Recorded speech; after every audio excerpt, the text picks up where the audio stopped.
Foretales sees you playing as Volpan, a shoebill living in a fantasy kingdom ruled by the upper class.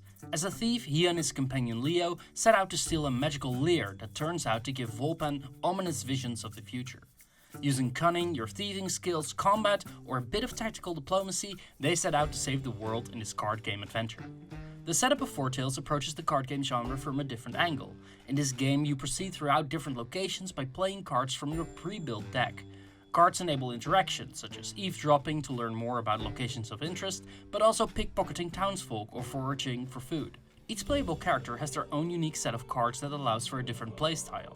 The game is divided into two clear segments, exploration and combat. While exploring, you attempt to find key items in order to complete missions that aim to prevent catastrophic events from occurring. From a dangerous militia that would kill Volpan's father, to Leo being dragged off to the gallows. In exploration, you can use the cards you find to increase resources that give you an edge. Spending your gold on the poor may increase your fame, but stealing from them will increase your infamy and may even attract more guards. All these resources can become very precious because they tie directly back into combat. What makes Foretales especially interesting is whenever a location or path is blocked by guards, you need to fight the opposing force. Before starting combat, however, you have a chance to negotiate with the enemies. This means that you can use precision shots or rallying cry to buff your party. What attracted me, however, was that you can use your attained fame, food, gold and notoriety to lower the enemy's morale. When enemy morale drops to 0, all enemies will abandon the fight before it even begins. This means that you can play the entire game without landing a single blow. This turned combat from positioning the strong fighters to deal damage into a more political puzzle.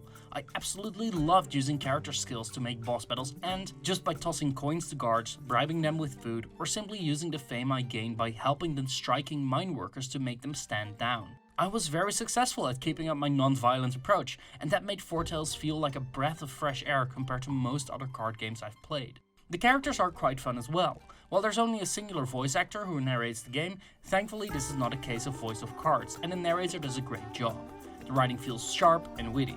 Descriptions of items, characters and locations make the world feel lived in, but also help you to embody the situation that Leo and Volpan are in. Struggling thieves and working class folks who need to scrape to get by and are thrust into the adventure not on their own accord, but still doing their best. The mission select reinforces that idea.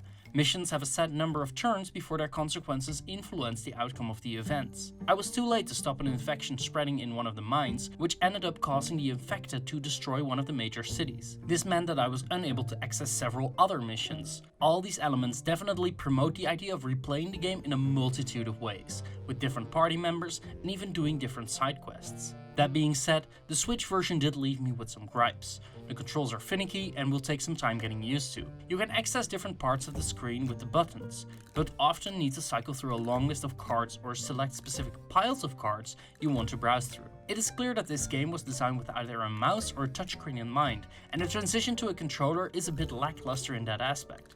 I also found the image quality of the cards themselves a bit lacking. The art of the cards is really nice, with a lot of fun details in the artwork of the cards. But on Switch, especially in handheld mode, the cards tend to be a bit too compressed. In combination with the controls, this meant that I often had to go through every card of a party member to distinguish them from one another.